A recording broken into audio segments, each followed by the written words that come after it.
Welcome to Inspiring Women with Laurie McGraw. I am your host, Laurie McGraw. I have spent the past 30 years in leadership, and over the years, I've come to learn one thing. Women need women, and not just any women, but inspiring women. Tune in every week to hear from women at the pinnacle of their careers and from others who are just starting out. Episodes can be found at inspiringwomen.show or subscribe on your favorite podcast app. Thanks for listening, and I hope you will be inspired.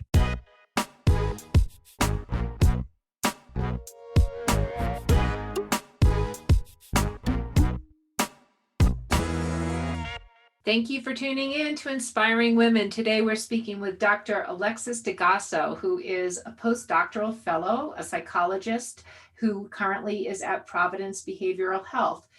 Alexis received her master's and doctorate degree from Williams James College in Newton, Massachusetts. She completed her APA, American Psychological Association accredited doctoral in psychology, and her internship at Astor Services for Children and Families in New York. Now, Dr. DiGasso has worked in a range of settings that includes diagnosing and treating children, adolescents, young adults, and families. And she's worked in a number of the behavioral health competencies in terms of both trauma as well as other types of items. She has worked abroad, which has influenced some of her work. And she's also tried out and started to develop some different therapies, which she uses in her practice. And I am really looking forward to this conversation. Dr. DiGasso, thank you for being on Inspiring Women. Thank you. Yeah, thank you so much for having me, Laura. I'm glad to be here.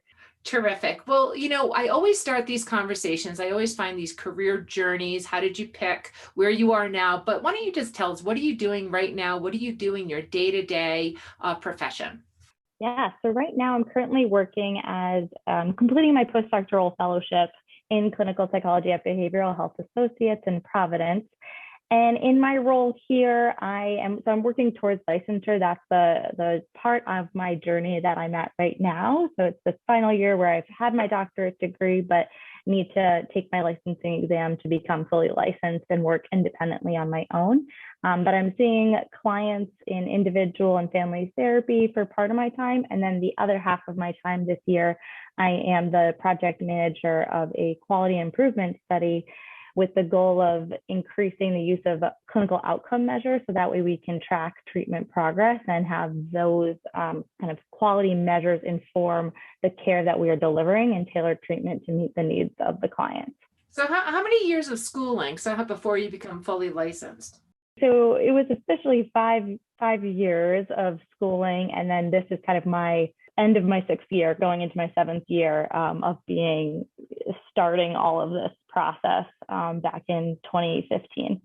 Okay, well, great. So you have done a lot of studying, but in that you've also done a lot of practical work along the way in terms of all the different settings that you've already worked in. So Alexis, as you've done that, what drew you to mental health, behavioral health as something that you wanted to become licensed in? Yeah, so you might find this interesting, Laurie, but I actually wanted to be a dentist growing up. So okay, that's interesting.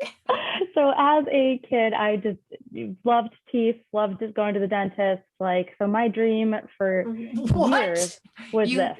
You loved going to the dentist? Okay, keep going. Sorry. Yes, and I worked in an orthodontic office in high school and in college. I was very involved and invested in this. And then it got to a point, during my undergraduate time at Boston College, where I kind of sat back and I reflected a little bit more on why questioning, that path. Why did I pick that? Why was I still on this path? Is this what I wanted to do? And that really led me to my volunteer year of service that I did after college, because I, at that point, was like, well, I don't know if this is the right path for me or what I want to do. So in that year off, even though it was really like a year on, I worked at an early Head Start in West Baltimore and really was exposed to a completely different type of community and working with these young children. I love working with kids. I've always loved working with kids, but seeing things through their eyes and both of us experiencing some things at the same time. So experiencing like and witnessing police in their communities, arresting people right in front of them and having them on the ground. And I'm like, this is my first time experiencing this. And, the 2-year-olds that I was taking on a walk, like they were also experiencing this at the same time. And it was in that role I really saw the impact of trauma at a very young age and thinking about like what that then could do, in terms of development, to be exposed to these things at such a young age, as they grow older, what's going to happen, are they going to experience after effects of trauma? Also seeing like lack of access to resources, like having young children where I'm like, this child, it looks like has autism from my limited understanding at that time, right? Because this was before I even went to grad school, but not knowing where we could get this child evaluated or get them the services that they need. And so that really inspired me and kind of confirmed for me, like, I think the path that's best is for me to go into mental health and pursue my degree in psychology instead. And so at that time then applied and joined, started my doctoral program at William James College, where I've just now kind of continued to grow and change my path as I've moved along through the program. Well, that is very interesting in terms of just a volunteer experience, really shaping and reshaping, things that became of interest to you. So when you were a volunteer, were you able to do things that were helpful? Did you see a direct connection to how just being a volunteer in an untrained scenario could be beneficial in some way that got you hooked? Definitely. Yeah. We had a psychologist who was able to come into our classroom like once a month, and we would be able to ask her questions at that time and really learn from her about developmental milestones, social emotional learning of children, warning signs and things to look out for certain developmental delays.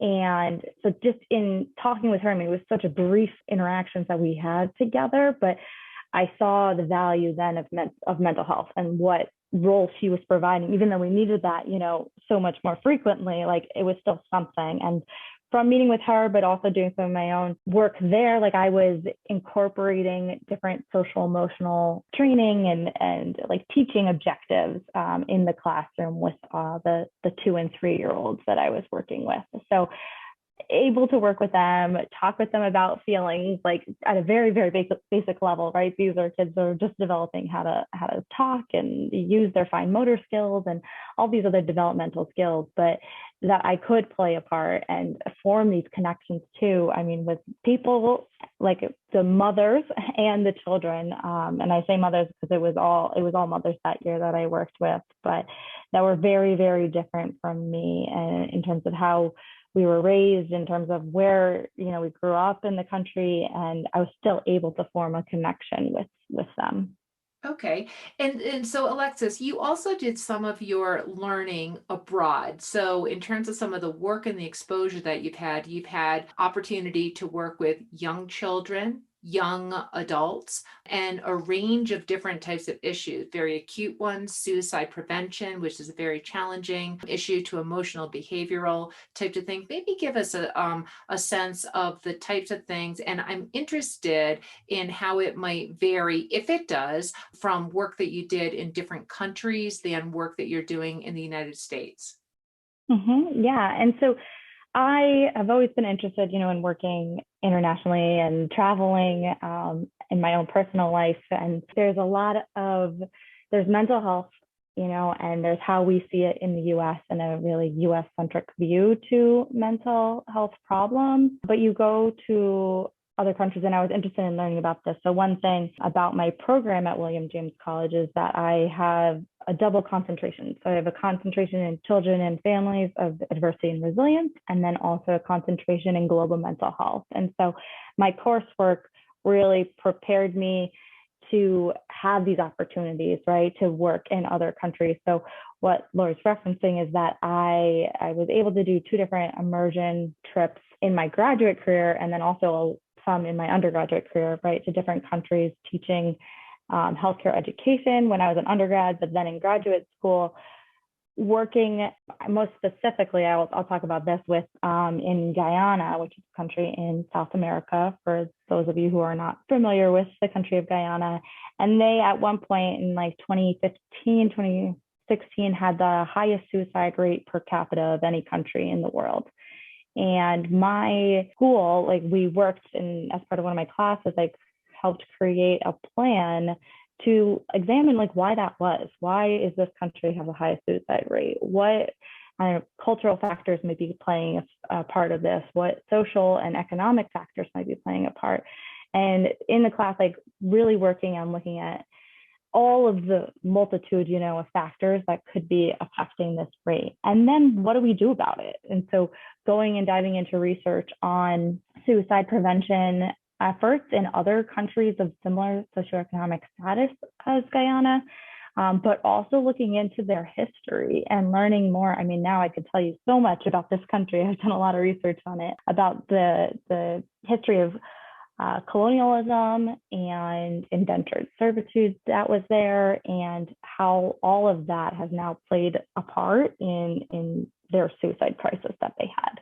So that speaks to issues that certainly are coming to the surface more and more in the public health arena in the United States, where the social determinants of health and the more upstream as well as historical factors that have led to social issues such as structural racism and things like that are becoming more familiar terms to many in the United States. Those kinds of issues have dramatic impact on people's health, not necessarily mental health or behavioral health that I'm speaking to, but just chronic conditions and things of that nature. So I think what you're saying is that Guyana, that those long-term historical factors also are contributing factors to that horrifying statistic of the highest suicide rate. I mean, that's a terrible thing to be having to examine. And I'm sure that while, you're looking at all those factors, it also comes with a degree of just sadness in terms of what a large challenge that, to try and work with and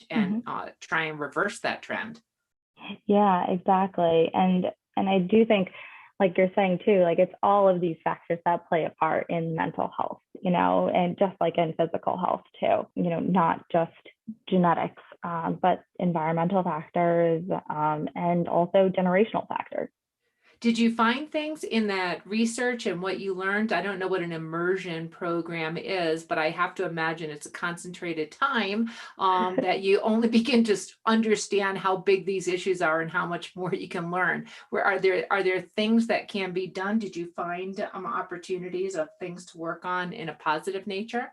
Yeah, so during the immersion part of it, so I did a lot of work prior to the actual immersion experience in the country. But so doing like the research on the front end and creating presentations and collaborating with partners in that country as well, local NGOs. But then for the actual immersion part, it was going to the country with a group of us and delivering suicide prevention trainings to different groups of people. And this was using the research that we had found about other suicide prevention trainings, but really what we wanted to do was learn from them, right? Hear their experiences. Like here we're coming in with all of this research, I'm like, I feel like I know this country before I've gotten there, but in reality, I don't know the intricacies of what they are experiencing as a people. And so to hear from them, get their feedback while also being able to provide education on ways that they could prevent suicide as a community. So we met with local community leaders and did a train the trainer program. So the idea is that, with going into any country and doing any sort of work, it's making sure that we're not, once again, imposing a kind of colonialistic framework onto them, right? Of like, we are the saviors, we're here to come save you. It's like, no, we're here to work with you, but we have some areas of expertise that we can offer, we can train you, and then you can go on to continue this work, right? Because at the end of the day, we're going to leave and we're going to go back to, the US.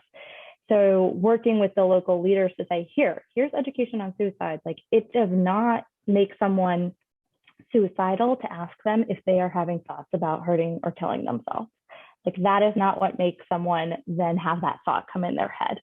And that's like a basic disbelief and stigma that people have all over the world, right? And even in the US, where I'm constantly correcting that when I'm teaching parents about asking their children about, if they're feeling suicidal. And so it was that same sort of education that we were doing there, but getting their feedback, getting their input, and encouraging them to then create their own, initiatives and projects in the community to change this horrible statistic that they all knew was there, but they didn't really know how bad it was, on a Yes. grander scheme. Yeah, well, let me ask you about your work bringing it back to the United States. Mm-hmm. And, things like stigma certainly are out there as it relates to mental health and behavioral health types of issues. However, also, as we are still not quite out of this pandemic, mental health is on the mind, so to speak, no pun intended, of many people. A lot of people are feeling both burnt out, and there are a lot of new organizations as well as innovative organizations in the mental health space. What are you seeing? Are there enough programs out there? Are people getting the help that they need? Do you think all people who need help are getting services? What are you seeing? So as someone who focuses, mostly on children and adolescents, we are seeing skyrocketing numbers of, increased emergency room visits and just increasing mental health struggles among children. And what's scary too is that, I was at Grand Rounds recently where we were presented with research about suicide rates and how suicide rates among children under the age of 8 are increasing, and how youth used to be a protective factor for children against suicide. And so the needs are rising, and our infrastructure that we currently have in the US to meet those needs is not there. There's a lack of programs, partial hospitalization programs, inpatient units for psychiatric reasons for children and adolescents. So we're kind of struggling right now to try to meet this need. And I'd say any child psychologist you talk to right now, their caseload is going to be full, and they're going to be, trying to juggle a lot of clients at the same time because there's a high need. Well, when you do this work, is there one singular approach to how you work with, whether it's parents or adolescents or children, or do you try a variety of approaches? Are some more effective than others? Are approaches evolving rapidly? What's happening there? Yeah, I'd say definitely my background was more based in cognitive behavior therapy, which is a therapy that looks specifically at thoughts, behaviors, and feelings, and like how they're all interconnected. And there's a lot of evidence to support that specific sort of framework. But I would say also that a lot of different providers use different orientations, right? And you have to kind of match what the presenting problem is. Who is this family you have in front of you, this child, this young adult, and what is their need right now, and matching your intervention to meet their needs.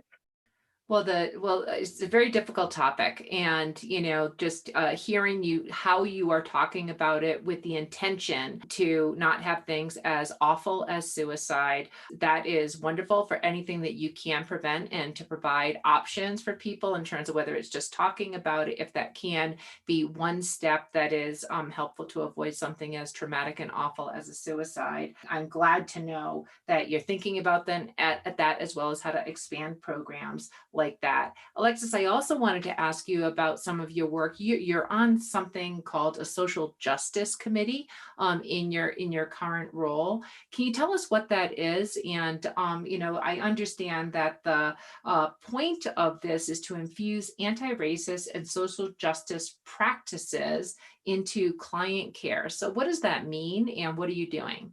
Yeah, so this is a committee that was formed prior to me joining here, but when I heard about it, joined immediately because it kind of aligns with a lot of my prior work and a lot of my interests in working as a psychologist. And so what we're doing as part of our committee is really trying to examine whether our organization here is paying attention to this stuff. Are we meeting the needs of our clients? Are we ensuring equal access to care, for example? Are we looking at where our referrals are coming from and making sure that we accept everyone's insurance, right? Are we providing a safe and open space to talk with our clients about racism and prejudice. So I think those are parts of it. The other part is like how we as providers are self-reflecting, how we are uncovering maybe our own biases and stereotypes or blind spots, so that we understand how racism or prejudice, might have affected us, and in providing like ongoing learning opportunities for all of the clinicians at our practice.